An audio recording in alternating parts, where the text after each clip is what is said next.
All right, guys, time for the rant face. Wait.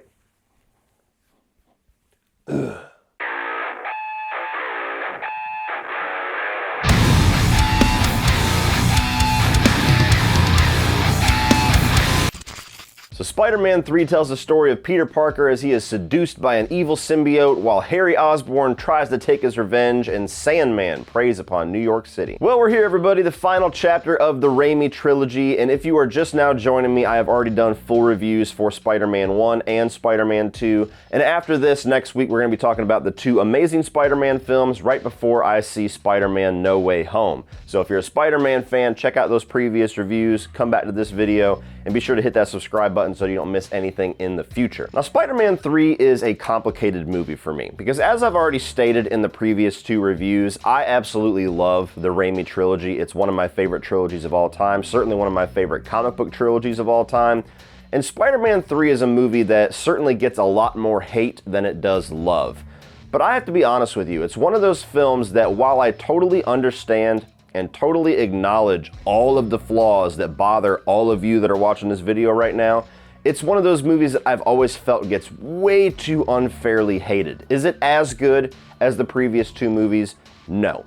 Is it disappointing as a follow-up to how great Spider-Man 2 was? Absolutely. Is it this horrible, god-awful, miserable, disgusting mess of a movie that some of you guys make it out to be? Fuck no, it isn't. I liken this very much to how I feel about The Dark Knight Rises. Is it the weakest chapter of the trilogy? Absolutely. Is it a follow-up to an amazing movie that did not quite reach the heights that it should have? Yes. But it's not garbage. It's just a really good movie with plenty of problems. I actually remember going to see this movie in theaters with my brother and my dad right before he went. Every summer, my brother used to go and spend the summer with his biological father, and we wouldn't see him until school started again. And this was like the last thing that we did that summer before he went on his plane. So all three of these movies, if you've paid attention to what I've said in these reviews, you see that I really hold them very close to my heart to the point where I actually remember 100% what state of mind I was in, what I was doing, what was about to happen each time I went to the theater to see these. And so that experience alone kind of makes me love this trilogy more than I think most fans would. But this third movie, I remember walking out of it thinking, okay, there were some problems here. They certainly misused a couple of things, and it could have been better, but I still really enjoyed Spider-Man 3. And the more that time has passed, the more hate that I've seen it been given, the more that I've seen it at like the worst of the worst lists.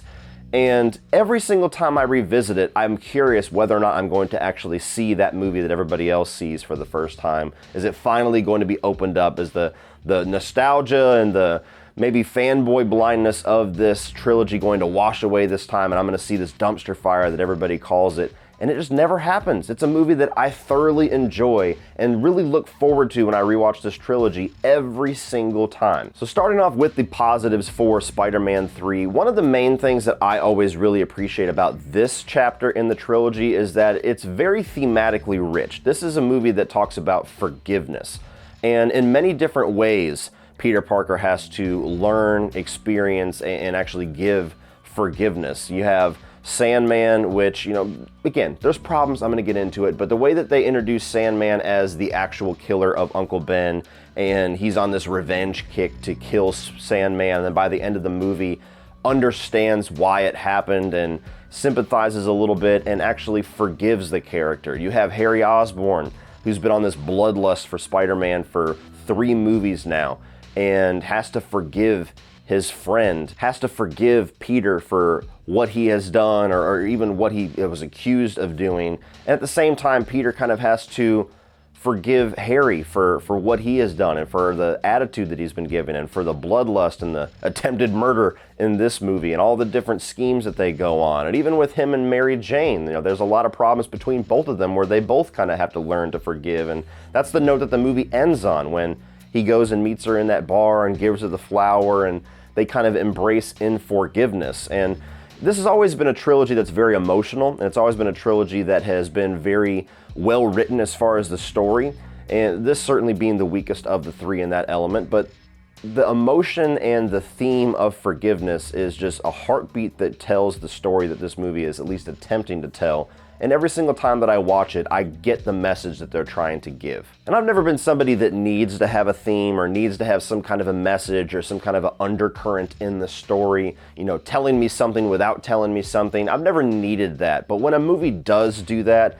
and when a movie does it well, it certainly enriches the experience for me. Now, the main storyline that is in this film, and there's multiple ones, but the main one that I really love and that I really look forward to this rewatch of this movie for is the Harry versus Peter storyline. I mean, it's something that's been building slowly for 3 movies. That was kind of the main through line of the trilogy that we were really waiting to see how that was going to explode in the 3rd chapter. And for the most part, I think they do a really good job at closing out that storyline. I think finally having Harry Osborn kind of embrace the villain in him and take on the mantle that his father left and basically trying to murder Peter throughout most of this movie. I think that was a really good way to kick the movie off, and some good action sequences in there. The whole thing about him possibly being a friend again with the amnesia and them kind of trying to sweep everything under the rug and hope that the current Harry doesn't come back. And then eventually when it starts to get more into mental manipulation, whenever he finally remembers everything and starts getting MJ to aid him in tearing Peter's life apart. All of that is a really intriguing part of the movie that I really enjoy, the back and forth between James Franco and Tobey Maguire, just when he kind of looks at him and just winks and then disappears. Like, I just enjoy that side of it, all building up to the culmination to where they finally have to forgive each other and work together to save Mary Jane. I love that part of the trilogy. I love that part of the climax of this movie. It's my favorite part of the entire 3rd act. For as many awesome things that are going on, as many huge, giant action sequences and face-offs with Sandman and face-offs with Venom, and that's the best part. That's the part when as soon as that little goblin grenade hits Sandman, and then blows up, and all of a sudden they're working together and both riding the glider and taking out villains together. I love that as the culmination of these 3 movies and the story arc that they started all the way back in the first film. This thing got any more? Hang on! To what? Go, buddy! Got her! I also really enjoy the exploration of the darker side of Peter and the darker side of Spider-Man with the influence of the symbiote suit. There's aspects of it that could be done better. Again, I'm going to get into that in a little bit, but as far as the overall exploration of tapping into a character that has been so inherently good throughout the first 2 movies, almost to the point that it's frustrating, to where he just doesn't take anything for himself. He doesn't stand up to people. He never plants his feet in the sand and looks at somebody dead in the eye and says, "Fuck off." Like, you just don't get that from Peter Parker. He's always somebody that tries to be the diffuser, or tries to be the better man, or walk away. And sometimes you want somebody to kind of succumb to that dark side. You want them to take that risk. You want them to be bad just a little bit. And this movie does give you a lot of those aspects of Peter Parker, to where he starts to shout at people like his landlord, like, "Fix the damn door." He starts to get into MJ's ass whenever she's being a little bit of a bitch, and he finally says it and calls her on it, and it's like, whatever, and shoves it right into her face whenever she breaks up with him, even though it wasn't something she wanted to do. It was certainly a plot by Harry Osborn. It's still something that for the first time, he actually takes action and retaliates versus just moping around about it. And even to the side where he wants to kill Sandman, and for the first time, at least presumably, he lives, but for what he believes happened, he kills a villain. He never has done that before. I mean, you have the guy in the first movie that you could say maybe he led to his death, the guy that originally killed Uncle Ben, but he really just fell to his death. Green Goblin killed himself. You got Doc Ock, who sacrificed himself. So he's never been the type of superhero to take out a villain completely. And there's a moment in the middle of the movie where he takes on Sandman in that little underground subway, fucks him up and kills him, and just good riddance. Like, I just love that darker side of Peter, because it's something that we have yet to experience, and I think that they do a lot of different shades of what that could be materialized as this character that's so inherently good. What happens when he gives into this side? Now, a character that I have not talked about yet in this trilogy, not really for any intentional reason, but just because it's not really a focal point of those movies for me, just another piece that I really enjoy. But particularly in this 3rd film, I love J.K. Simmons as J. Jonah Jameson. So many great, hilarious moments, from, you know, the buzzer that Betsy Brandt keeps touching whenever he's supposed to be taking his medication, and he keeps jumping, for the way that he talks to everybody. The guy's trying to tell him something, he's like, "Shut up, get out. Even in the moment at the end of the movie, in the third act, when everything's going off and he pays the little girl for the camera and she's like, film as extra, and he just gives that little snarl.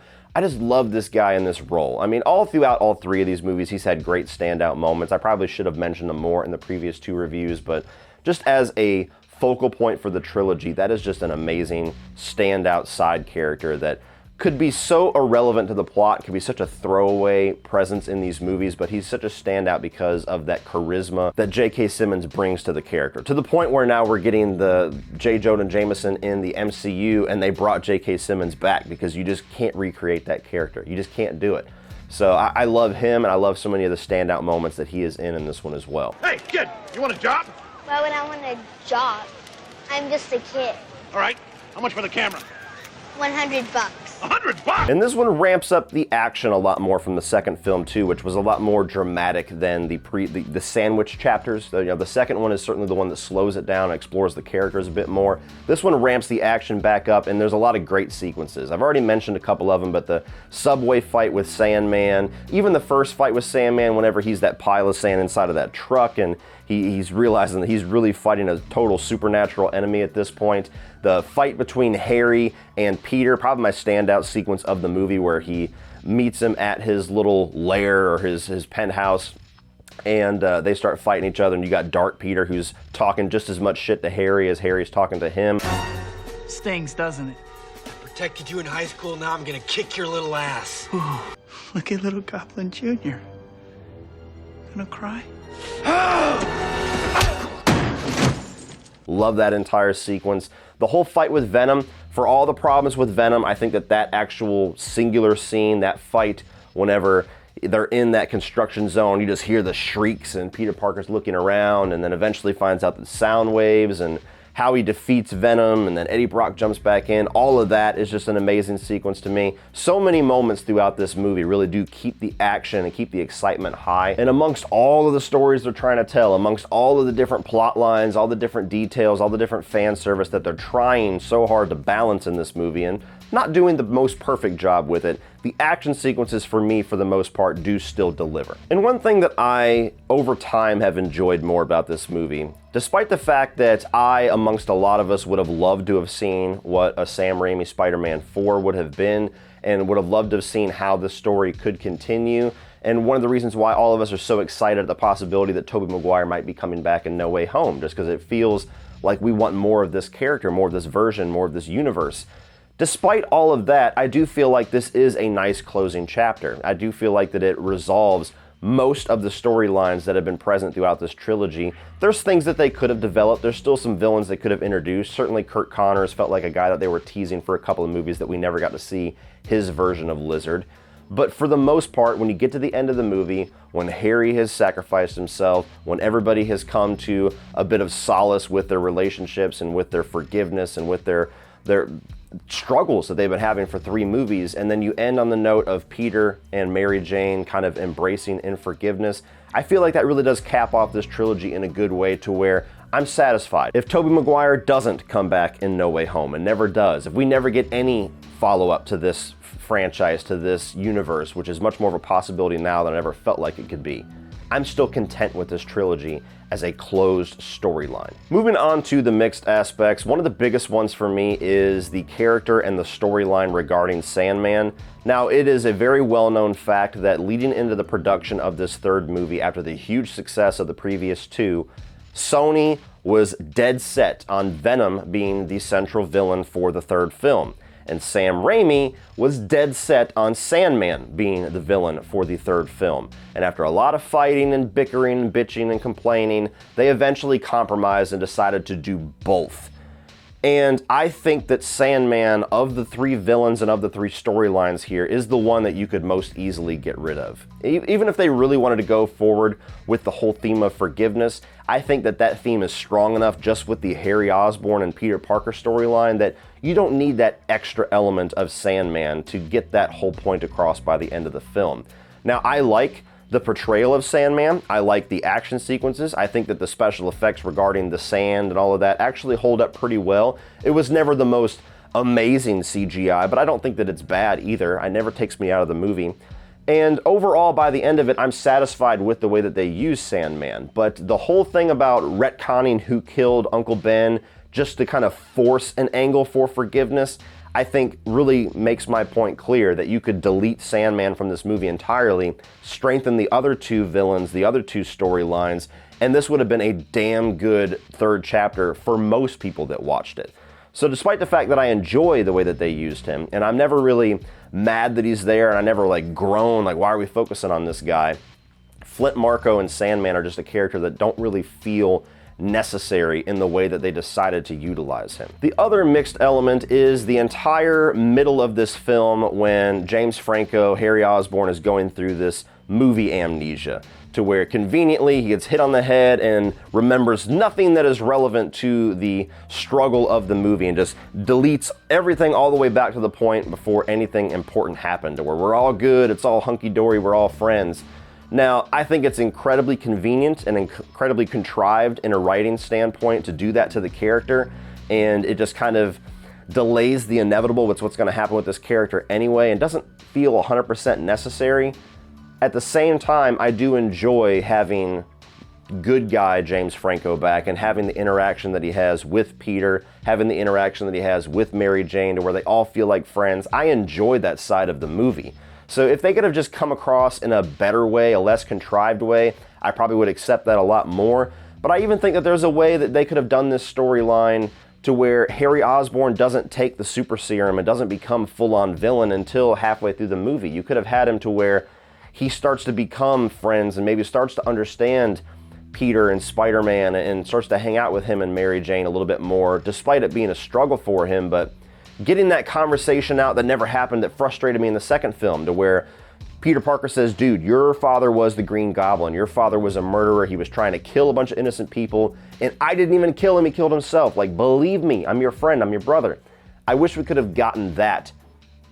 And then something along the way makes him finally succumb to the darkness or succumb to the influence of his father and just relegate all of that good, friendly storyline to the first act of the movie and then let him be a full-on villain through the second and the third act, leading into that forgiveness and redemption arc. I think that could have been a better way to do it. But overall, I like what they do here as far as the individual scenes of Harry Osborn being normal again, but the way that they came about it just felt like lazy script writing. And the last element that I am mixed on, which is really the main thing that I've always kind of struggled with as far as a huge knock that people have against this movie, is the whole sequence to where Peter is full-on emo and he's doing the little dance number and walking around. Now, the element of this that I do not like, and I do think falls on its face and seems very silly, is just the scene where he's actually in the jazz bar with Gwen Stacy trying to make Mary Jane jealous, and he has that whole over-the-top dance sequence with the chair.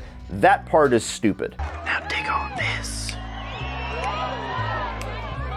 But before that, when he's walking through the streets of New York and doing the whole this thing, and then, you know, he's pointing at all the women and thinks that he's cool, and then they have the whole campy thing where he turns and walks into the store and the doors open and then close and then open right back up, and he's in a suit and he's doing the whole, you know, stripper dance. That whole thing is fucking hilarious. And for those of you that love Spider-Man 2, but hate this one, this is clearly just a mirrored representation of the whole raindrops are falling on my head sequence from the second film. And I've always thought that. As soon as they did this sequence, I'm like, oh, they're doing that thing again. They're just doing it in a different way because now he's a bit of a douchebag. I've never understood the gigantic hate that this whole sequence gets, like it's just so out of nowhere, it has no place in the film, oh, they fucking ruined it, what is all this? If you loved that sequence, how could you hate this one? I understand maybe it not being as enjoyable as that sequence, or maybe not as fun as that sequence, but it's absolutely just a callback to what they did and succeeded very well with in the second film. So, dance sequence inside the club, I hear you. That shit's dumb. Everything before that, I don't know what the hell you guys were thinking when you watched it. Like, I don't get it. That's just one that I don't get. I think that whole sequence is fun. Now moving on to the negatives. Topher Grace as Eddie Brock can go fuck itself. I understand what they were trying to do. They were trying to get somebody that was a little bit more of a grounded version of that character, a little bit more Weasley, a little bit more schemy than somebody that's just this fucking gigantic hulking wrestler that just happens to take pictures. I get all that. I think you could have found a happy medium between those two ideas. But Topher Grace and his performance, not that it's his fault, I think that they told him to do it the way that he did, and fuck, they casted him so they knew what type of personality he was. He just doesn't come across as Venom to me. To the point where when he finally becomes Venom, I love when they show Venom as Venom, but whenever they pull the face back and show Topher Grace, it takes me out of it. Now it's just Topher Grace again, covered in a bunch of black ooze. I think that there's elements of Venom that they did very well, that they succeeded a lot in. The whole seduction of the suit in the first 2/3 of the movie with Peter Parker. The whole clock tower sequence with the bell where he rips it all up. That's all awesome. The way that it falls down and creates this monster at the same time that Tobey Maguire has freed himself as Peter Parker from the symbiote. The way that he looks in the third act while they're fighting and during the certain sequences where he's this monstrous version of Spider-Man. I like all of that. But Topher Grace is the problem. Every single time they show him, every single time they try to make him intimidating, every single time that he opens his fucking mouth. I like being bad. It makes me happy. And it's just like, oh, my spider sense is tingling, if you know what I'm talking about. Like, that shit, get it out of here. What the fuck are you doing? The CGI also got a gigantic dip in this movie. And it's not that the CGI quality dipped, it's the amount of CGI that they used and how much focus they put on it that really just shone a giant spotlight on how not up to par the CGI was quite yet in 2007 to do fully rendered sequences like that. From the beginning of the movie, like the fight with Peter Parker and Harry Osborn throughout the streets of New York, like that all just looks so video gamey that it takes me out of the movie. The first two movies were so incredible with the way that they mixed practical sets, practical effects with a little bit of CGI and made it so believable, especially for the time. You got to this and it just felt like they just threw a giant Hail Mary and it's like, let's just fucking CGI the shit out of everything. And it just doesn't work. If this one ages the worst of the three movies just because of the CGI. I mean, fully rendered faces, fully rendered bodies that just look like video game characters, some really shoddy green screen work, especially on James Franco when he's on his little hoverboard and you could just tell that this is a digital background and a real person. It's something that has never been a problem until this movie, so it stands out so much more that all of a sudden now, 3 movies in, years after you completed such an amazing job in the first film, why are you doing it now? Why are you fucking up now? Should be the easiest thing. You've already proven you can do it. But one of the biggest things that frustrate me with this film is the portrayal of the relationship between Peter Parker and Mary Jane Watson. It was such a gigantic, huge victory at the end of the second film for him finally to have revealed himself to her and for her to put her foot down and say, look, I understand what you're saying, that we can't be together because I'll always be in danger, but this is my choice. Like, I'm choosing to be with you and endure all of those risks with you because I love you, and you're not having any say against that. And they finally embrace. All of that at the end of the movie was just this amazing moment. You get to the third film and it just feels like their relationship sucks. It just was nothing worth fighting for ever. Because you have Peter Parker that is just so blinded by his naivety and his like eternal positivity that it's almost annoying, to where she has simple struggles like, hey, I'm in this gigantic role in this play that I poured my heart and soul into and people are saying I suck at it. And he's just like, yeah, Spider-Man deals with that all the time. It's fine. It happens to me. And it's like, motherfucker, it ain't about you. Sometimes you just need to pat her on the back. Yeah, I understand. They're a bunch of dicks. It's okay. You'll do better. And you just never get that from him. It's just this eternal optimist. And it's like, fucking dude, come down to reality. Even to the point where he kisses Gwen Stacy in that iconic upside down kiss thing that any guy with a third of a brain would have known that's gonna piss his girlfriend the fuck off. I mean, even if he was standing upright and kissed her, you're probably walking into the doghouse for a couple of nights. But be doing the whole upside down iconic gigantic shot and it's plastered all over Daily Bugle, all over the city. Dude, how the fuck did you not realize that was going to set her on fire? To where she brings it up and he's just like, he does that Tobey Maguire big eye thing where, what are you talking about? I love you. She's a girl in my class. And fucking introduces her. I mean, she kind of walked up. He was stuck at that moment. But goddamn, oh, she's this girl from my class that I literally just had my tongue down her throat yesterday. But it's cool. Don't worry about it, babe. Like, that's the one moment in this movie that I totally side with MJ. And I'm like, yeah, I understand you being pissed. He needs to get smacked in the fucking head a little bit. Like, guys are dumb. Guys have to have things spelled out to them, especially when it comes to how women feel. But that's a fucking layup. Like, that's an easy one to avoid as far as a guy, as far as a boyfriend goes. But aside from that one moment there where I side with her, the other problem with their relationship is, aside from Peter being way too Peter in this movie, MJ is a fucking twat in this film, to the point where she is just so miserable and jealous and envious. I mean, even after you get over that little tiny tiff that they had about her play, where she's in the middle of town and everybody's like, Spider-Man, and she's looking around like, ain't that fucking great? And it's just, bitch, be happy for him. He's a fucking hero. He literally puts his life on the line and saves people by the dozens. Quit being a twat. And once again, that hoe comes out of her again, where you get a little bit of difficulty there. Even before she realizes that Harry Osborn is evil and is gonna be manipulating her, she goes and runs into his arms and fucking kisses him right in the middle of the goddamn kitchen. It's just like, oh my God, dump her and go with Gwen Stacy. She's hotter anyway. Just keep her away from clock towers and high rises and bridges and shit. Keep her ass on the ground. So overall, guys, Spider-Man 3 is a movie that I have always defended, that I have always loved despite its flaws, while fully acknowledging that it's a very imperfect film, while fully acknowledging that it's easily the weakest of this three and definitely a dip from the quality that Spider-Man 2 was, which was incredible. It's still a chapter in this trilogy that I love, I appreciate, and I always enjoy going back to.